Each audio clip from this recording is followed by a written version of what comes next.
তার দু হাত ওপরের দিকে তুলে এক অদ্ভুত মায়াবী মন্ত্র পড়তে শুরু করে। তার শরীর থেকে নীল আলো ঠিকরে বের হতে থাকে এবং সেই আলো হ্যাঁ বাবা অরুণ, শত্রুর কোনো নির্দিষ্ট রূপ বা সময় থাকে না, তারা সুযোগের অপেক্ষায় থাকে। তোরা খুব সাবধানে যাবি আর কাজ শেষ করে দ্রুত প্রাসাদে ফিরে আসবি। আদেশ করুন প্রভু কাল ভৈরব, আমি এবার আমার সমস্ত মায়াবী শক্তি দিয়ে অরুণের বুক চেয়ে ফেলবো। আপনি শুধু আমাকে পথ দেখিয়ে দিন। আমাকে বাঁচাও অরুণ দাদা, আমাকে কিসে যেন টেনে নিয়ে নামাচ্ছে। আমার শরীরটা বেশ অবশ হয়ে আসছে অরুণ দাদা। কি হলো? এই মূর্খ ভাব বাবা, বনের রাস্তায় কালকের ঘটনার পর আমি সীমানার প্রহরীদেরকে আরো সতর্ক করে দিয়েছি, কিন্তু আমার মনে হচ্ছে কাল ভৈরব এবার অন্য কোনো ফন্দি আছে। ওরা ভাবছে ওরা বসালেই আমার হাত থেকে বেঁচে যাবে। বোকা অরুণ জানে না যে কাল ভৈরব শুধু হেমরাজের চরণভূমি। বড় বটগাছের নিচে আছে লালু। তার মাথার উপরে ডালে বসে অস্থিরভাবে সোনা পাখি। বাতাসে এক অদ্ভুত পোড়া গন্ধ ভেসে আসছে।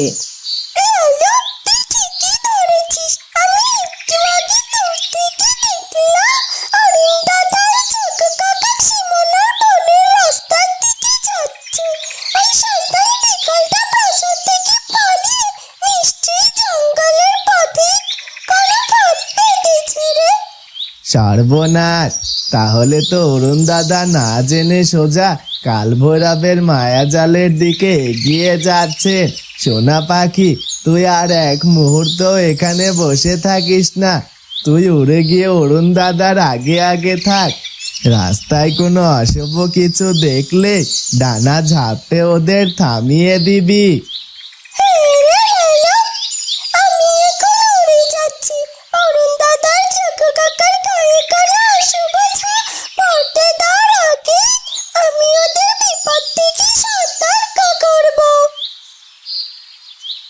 হেমরাজের সীমানার নির্জন জঙ্গল পথ, চারদিকে নিঝুম ও ছায়া ঘেরা। ঘন ঝোপের আড়ালে বীভৎস মায়াবী রূপ ধরে লুকিয়ে রয়েছে কাল ভৈরবের অনুচর বিকল। তার মুখে পৈশাচিক হাসি। কাল ভৈরব প্রভুর জাদু মন্ত্র দিয়ে বানানো এই অদৃশ্য মায়াবী ফাঁদ একদম তৈরি। এই সবুজ ঘাস আর লতার আড়ালে লুকিয়ে আছে বিষাক্ত কাল লাগিনী লতা। সাধারণ মানুষের চোখে এটা খুব একটা সাধারণ মানুষের চোখে এটা শুধু এক টুকরো রাস্তা, কিন্তু এখানে পা দেওয়া মাত্রই মায়াজাল সক্রিয় হয়ে উঠবে। আজ রাজা অরুণ যখন এই পথ দিয়ে যাবে, তখন আমার পাতা ফাঁদ তাকে আটকে সমস্ত রক্ত চুষে নেবে। কালকের বিষ মেশানোর ব্যর্থতার শোধ আমি আজ এই জঙ্গলের পথেই তুলে নেব। ও তো দূর থেকে মনে হচ্ছে কেউ আসছে। ও অরুণ আসছে। এবার তোর মৃত্যুবরণ ক্ষণ উপস্থিত রাজপুত্র। কাল ভৈরব প্রভুর জয় হোক। রাজপ্রাসাদের ভেতরের কক্ষ। চারুলতা, জয়ামা এবং রানী মধুবালা একসাথে প্রদীপ জ্বালিয়েছে আর বিধাতার কাছে ব্যাকুল মনে প্রার্থনা করছে। হে বিধাতা, আমার রাজপুত্র আর আমার বাবা আজ দুর্গম সীমানা পরিদর্শনে গেছে। শত্রুরা চারদিকে মায়াজাল বিছিয়ে রেখেছে। আপনি আপনার অদৃশ্য হাত দিয়ে আমার রাজকুমারকে সমস্ত বিপদ থেকে আগলে রাখুন। চারুমা, তুই কাঁদিস না। আমাদের ভক্তি আর সততা যদি কাটি হয়, তবে কোনো মায়াবী শত্রু অরুণের চুলও স্পর্শ করতে পারবে না। বিধাতা নিশ্চয়ই আমাদের প্রার্থনা শুনছেন। চারুমা একদম ঠিক কথা বলেছে জয়া। আমার অরুণ ন্যায়ের পথে থেকে প্রজা পালন করে। বিধাতা কখনো তাকে অধর্মের হাতে বলি হতে দেবে না। মা, আমার মন বলছে সীমানার রাস্তায় কোনো বড় বিপদ অপেক্ষা করছে, কিন্তু আমার দেওয়া সেই পবিত্র ফুলটি তো অরুণের সাথে আছে। ওই ফুল আর বিধাতার আশীর্বাদই ওদের সমস্ত শক্তি থেকে রক্ষা করবে। বনের ওপরের খোলা আকাশ। সোনা পাখি তীরের বেগে উড়ে যাচ্ছে বনের রাস্তার উপর দিয়ে। হঠাৎ নিচে চোখ পড়তে সে চমকে ওঠে।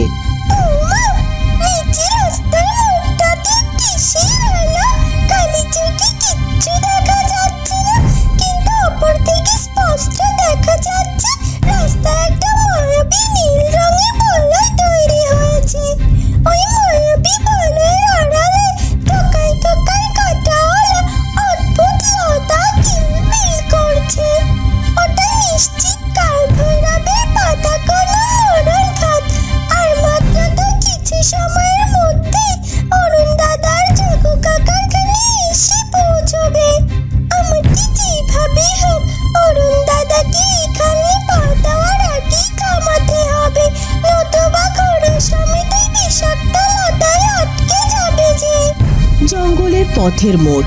একদিকে দ্রুত এগিয়ে আসছে রাজা অরুণ, যোগুবাবু সেনাদল। অন্যদিকে সুরেশপুর থেকে হেঁটে হেঁটে সেই মোড়ের দিকে এগিয়ে আসছে ভ্যাবলা। বাবা, সীমানার পথ তো আর বেশি দূরে নয়, কিন্তু এই জঙ্গলের রাস্তাটা আজ এত বড় বেশি নিস্তব্ধ মনে হচ্ছে কেন? কোনো পাখির ডাকও শোনা যাচ্ছে না।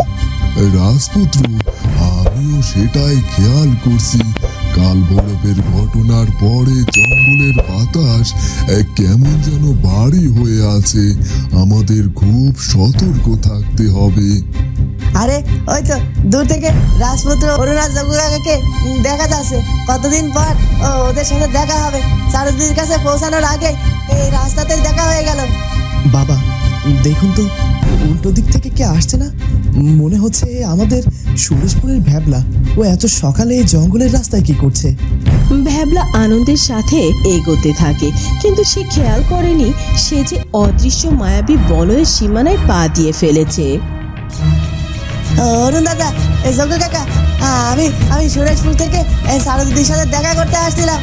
ভ্যাবলার পা দেওয়া মাত্রই মাটির নিচ থেকে অদ্ভুত নীল বিষাক্ত লতাগুলো দড়ির মতো পেঁচিয়ে ধরে তার দুটো পা ও শরীর আষ্টে পিষ্টে বেঁধে ফেলে। লতার কাঁটাগুলো ভ্যাবলার শরীরে ফুটতেই সে যন্ত্রণায় চিৎকার করে ওঠে। বাঁচাও অরুণ দাদা, আমাকে কিসে যেন টেনে নিয়ে নামাচ্ছে। আমার শরীরটা বেশ অবশ হয়ে আসছে অরুণ দাদা। ধুর, কি হলো? এই মূর্খ ভ্যাবলাটা এসে আমার পাতা ফাঁদে পা দিল। ও অরুণের জায়গায় এই বোকা ভ্যাবলাটা আটকে গেল। আমার এত সুন্দর পরিকল্পনা ভণ্ডুল হয়ে গেল। অরুণের হাতে উন্মুক্ত তলোয়ার। বাবা, এ কি হচ্ছে? ভ্যাবলা, এ কি হচ্ছে তোর সাথে? কিসে এভাবে জড়িয়ে ধরেছে তোকে? দাঁড়া, আমি তলোয়ার দিয়ে বাঁধন কেটে দিচ্ছি।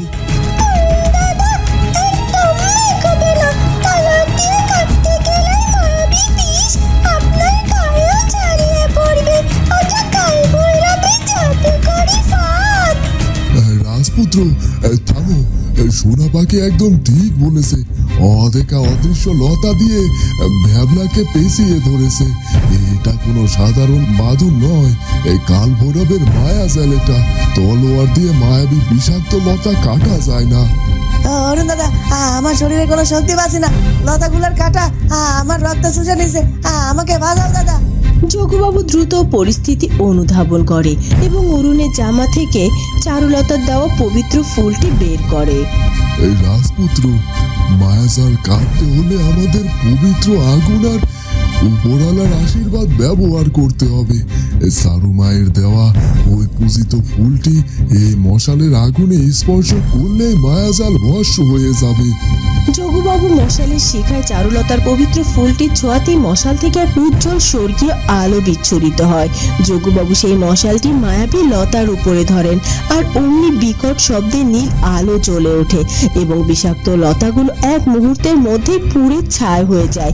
ভ্যাবলা বাঁধন মুক্ত হয়ে মাটিতে লুটিয়ে পড়ে। ঝোপের আড়ালে থাকা বিকল ব্যথায় চিৎকার করে ওঠে। বাবা, আপনার বুদ্ধিতে আজ ভ্যাবলা প্রাণে বেঁচে গেল। ঝোপের ভেতর এই শয়তানটা লুকিয়ে আছে। প্রহরীরা, ঝোপ ঘেরাও করো। কাল ভৈরবের গুহায় রাখা জাদুর আয়নায় প্রিয় দৃশ্যটি দেখতে পায় কাল ভৈরব। অরুণের বদলে ভ্যাবলার ফাঁদে পড়ায় এবং যোগুবাবুর বুদ্ধিতে মায়াজাল পুড়ে ছাই হয়। সে রাগে অগ্নিশর্মা হয়ে ওঠে। অপদার্থ বিকল, তোর এত বড় মায়াজাল যোগুবাবুর একটা মশালের আগুনের কাছে পুরো ছাই হয়ে গেল।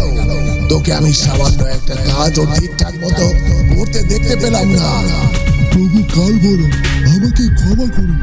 চারুলতার পূজিত ওই ফুল স্বর্গীয় শক্তির কারণে আমার মায়াজাল পুড়ে গেছে।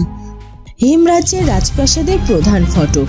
অরুণের প্রহরীরা আহত ভ্যাবলাকে কাঁধে করে ভেতরে নিয়ে আসছে।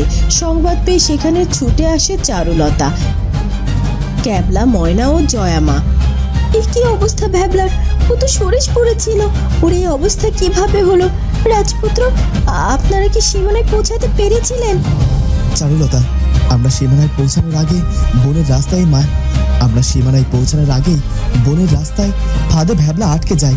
কাল ভৈরব এই ফাঁদ আমাদের জন্য পেতেছিল, কিন্তু ওপরওয়ালা ভ্যাবলাকে বাঁচিয়ে দিয়েছেন। তোমার দেওয়া ওই পবিত্র ফুলই আজ ওই অশুভ মায়াজাল ধ্বংস করেছে। সারু মা, বিপদ আর সীমানায় সীমাবদ্ধ নয়। শত্রু এখন আমাদের প্রাসাদের খুব কাছে চলে এসেছে। আমাদের এক্ষুনি কঠোর ব্যবস্থা নিতে হবে। আর কোনো ক্ষমা বা বিনয় নয়। কাল ভৈরব আমাদের পরিবারের ওপর বারবার আঘাত আনছে। এবার হেমরাজের মহারানী হিসেবে আমি কাল ভৈরবের বিরুদ্ধে চূড়ান্ত যুদ্ধের সূচনা করব। বিছানায় শুয়ে আছে আহত ভ্যাবলা। ময়না আর ক্যাবলা তার পাশে দাঁড়িয়ে সেবা করছে। ভ্যাবলাদা, এখন তোমার ব্যথাটা কি একটু কমেছে? কালকের ওই ভয়ঙ্কর ঘটনার কথা ভাবলেই তোমার এখন বুক কেঁপে উঠছে গো। তুমি বড্ড বাঁচা বেঁচে গেছো গো। ময়না, তুমি একদম চিন্তা করো না, ভ্যাবলার জ্ঞান তো পুরোপুরি ফিরে এসেছে।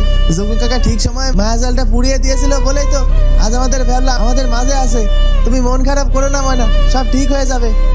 সারু দিদি, আপনারা আমার জন্য এত কষ্ট করছেন, বিধাতার অশেষ কৃপায় আমি নতুন জীবন ফিরে পেয়েছি। কিন্তু আমার জন্য মীরা তো সুরে সুরে খুব চিন্তায় পড়ে গেছে। আমি ওকে কথা দিয়ে এসেছিলাম যে এখানে এখানে পৌঁছে খবর পাঠাবো। ও তো একা একা সেখানে কাঁদছে। তুমি একদম ভেবো না ভ্যাবলা, তুমি আমার ভাই। তোমার বিপদে আমরা পাশে থাকবো না তো কে থাকবে? জয়মা কত যত্ন করে তোমার ওষুধ বানিয়ে দিয়েছে দেখো। আর মীরার জন্য তুমি চিন্তা করো না। আমি ক্যাবলাকে এখনই সুরেশপুর পাঠাচ্ছি মীরাকে এখানে নিয়ে আসার জন্য। চারু মা একদম ঠিক কথা বলেছে ভ্যাবলা। ক্যাবলা, তুই এখনই সুরেশপুরে যা। মীরাকে গিয়ে বলবি যে ভ্যাবলা একদম সুস্থ আছে। ওকে বলবি কয়েকদিনের জন্য চারুমা প্রাসাদে চলে আসতে বলেছে। রাজপ্রাসাদের বিশেষ দরবার কক্ষ। রাজা অরুণ, যোগুবাবু এবং রানী মধুবালা রাজ্যের সার্বিক নিরাপত্তা নিয়ে গভীর আলোচনায় মগ্ন। বাবা, বনের রাস্তায় কালকের ঘটনার পর আমি সীমানার প্রহরীদেরকে আরো সতর্ক করে দিয়েছি, কিন্তু আমার মনে হচ্ছে কাল ভৈরব এবার অন্য কোনো ফোন দিয়ে আসছে। ও যখন বুঝতে পেরেছে যে সরাসরি আক্রমণ করে লাভ নেই, তখন সে নিশ্চয়ই কোনো নতুন চাল চালবে। তুমি একদম ঠিক বলেছো রাজপুত্র। কাল ভৈরবের শক্তি এখন কমে আসছে, তাই সে চুরি করে হামলা করার চেষ্টা করছে। আমাদের শুধু প্রাসাদের রাস্তা বন্ধ করলেই হবে না, রাজ্যের আনাচে কানাচে গুপ্তচর ছড়িয়ে দিতে হবে। আমার তো ভেবেই ভয় লাগছে। যোগবাবু, ওই কাল ভৈরব মানুষ না পিচাস কে জানে? আমার অরুণ আর চারুমায়ের ওপর এত ওর কিসের রাগ? বিধাতা কবে যে আমাদের এই শয়তানের হাত থেকে মুক্তি দেবে কে জানেন? মা, আপনি ভয় পাবেন না। কাল ভৈরবের ওই চক্রান্তের উত্তর দিতে আমাদেরকেও এখন শুধু তলোয়ার নয়, বুদ্ধি দিয়ে কাজ করতে হবে। রাজ্যে আরো কড়া নজরদারি দরকার। কাল ভৈরব যদি আমাদের মনে ভয় ঢোকাতে চায়, তবে আমরা আমাদের সাহস দিয়ে তার মোকাবেলা করব। সুরেশপুরে ভ্যাবলার বাড়ির উঠোন। মীরা একা দাঁড়িয়ে দাঁড়িয়ে অঝরে কাঁদছে। তার মন বারবার বলছে ভ্যাবলার কোনো না কোনো বড় বিপদ হয়েছে। ঠিক তখনই ক্যাবলা সেখানে এসে উপস্থিত হয়। মীরা, তুমি আর কেঁদো না, আমি হেমরাজ্য থেকে আসছি। সারু দিদি আমাকে তোমার কাছে পাঠিয়েছে। ক্যাবলা, তুমি এসেছো? আমার ভ্যাবলার কি হয়েছে গো? ও ঠিক আছে তো? ও এখনো ফিরে এলো না কেন? আমার মন কাল রাত থেকে কেমন কুকাইছে। নিশ্চয় বনের রাস্তায় কোনো বিপদ আপদ ঘটেছে। তুমি সত্যি করে বলো না, ভ্যাবলা কেমন আছে? মীরা, তুমি শান্ত হও, ভ্যাবলা একদম সুস্থ আছে। বনের রাস্তায় একটু বিপদ হয়েছিল ঠিকই, কিন্তু সারু দিদির দেওয়া পবিত্র ফুল আর যোগু কাকার বুদ্ধিতে ভ্যাবলা বেঁচে গেছে। ও এখন সারু দিদির প্রাসাদে বিশ্রাম নিচ্ছে। সারু দিদি আর জয়া কাকিমা তোমাকে হেমরাজের প্রাসাদে নিয়ে যেতে বলেছে। বিধাতাকে অশেষ ধন্যবাদ। আমার ভ্যাবলা যে প্রাণে বেঁচে গেছে, এটা আমার কাছে সবচেয়ে বড় শান্তি। আমি এখনই তোমার সাথে হেমরাজের দিকে রওনা হচ্ছি ক্যাবলা। আমার মনটা ভ্যাবলার জন্য বড্ড ছটফট করছে। কাল ভৈরবের অন্ধকার গুহা। কাল ভৈরব ব্যর্থতার জন্য বিকলকে প্রচন্ড ধমক দিচ্ছে। বিকল ভয়ে মাথা নিচু করে দাঁড়িয়ে আছে। অপদার্থ বিকল, তোর কোনো কাজই আমি সফল হতে দেখলাম না। বনের রাস্তায় অরুণকে মারার এত সুন্দর একটা সুযোগ তুই বোকা ভ্যাবলার জন্য নষ্ট করলি। তোকে তো আমার এক্ষুনি কঠিন শাস্তি দেওয়া উচিত। আমাকে ক্ষমা করুন কাল ভৈরব প্রভু। অরুণ আর যোগুবাবু এখন ভীষণ সতর্ক হয়ে গেছে। প্রাসাদের বাইরে থেকে এখন ওদের ক্ষতি করা বড্ড কঠিন। ওরা সব জায়গায় কড়া প্রহরা বসিয়েছে। ওরা ভাবছে প্রহরা বসালেই আমার হাত থেকে বেঁচে যাবে। বোকা অরুণ জানে না যে কাল ভৈরব শুধু তলোয়ার দিয়ে নয়, বুদ্ধি দিয়েও যুদ্ধ করে। প্রাসাদের বাইরে থেকে যখন আঘাত করা কঠিন, তখন আমরা হেমরাজ্যের প্রজাদের মনে অরুণের বিরুদ্ধে বিষ ঢেলে দেব। আমি ঠিক বুঝতে পারলাম না প্রভু, প্রজাদের মনে কিভাবে বিষ ঢালবো? তুই আবার ছদ্মবেশ ধরবি কর। তুই এবার কোনো গুপ্তচর হিসেবে নয়, সাধারণ প্রজা শিখে হেমরাজ্যের হাটে বাজারে যাবি। তুই প্রজাদের মধ্যে মিথ্যা রটাবি যে রাজা অরুণ নিজের প্রাসাদের প্রহরীদের খরচ জোগাতে প্রজাদের উপর দ্বিগুণ খাজনা চাপানোর সিদ্ধান্ত নিয়েছে। এই মিথ্যা শুনে প্রজারা নিজেরাই অরুণের বিরুদ্ধে বিদ্রোহ করবে। হেমরাজের বিস্তীর্ণ চরণভূমি। সোনা পাখি উড়ে এসে লালুর সামনে বসে। লালু, আজ প্রাসাদের চারদিকটা বেশ শান্ত মনে হচ্ছে। ভাবলাম এখন অনেক সুস্থ। যোগু কাকারা প্রাসাদের নিরাপত্তা অনেক বাড়িয়ে দিয়েছে। কাঠভৈরব কি তবে ভয় পেয়ে পিছিয়ে গেল? সোনা পাখি, তুই এখনো কাল ভৈরবকে চিনিস না?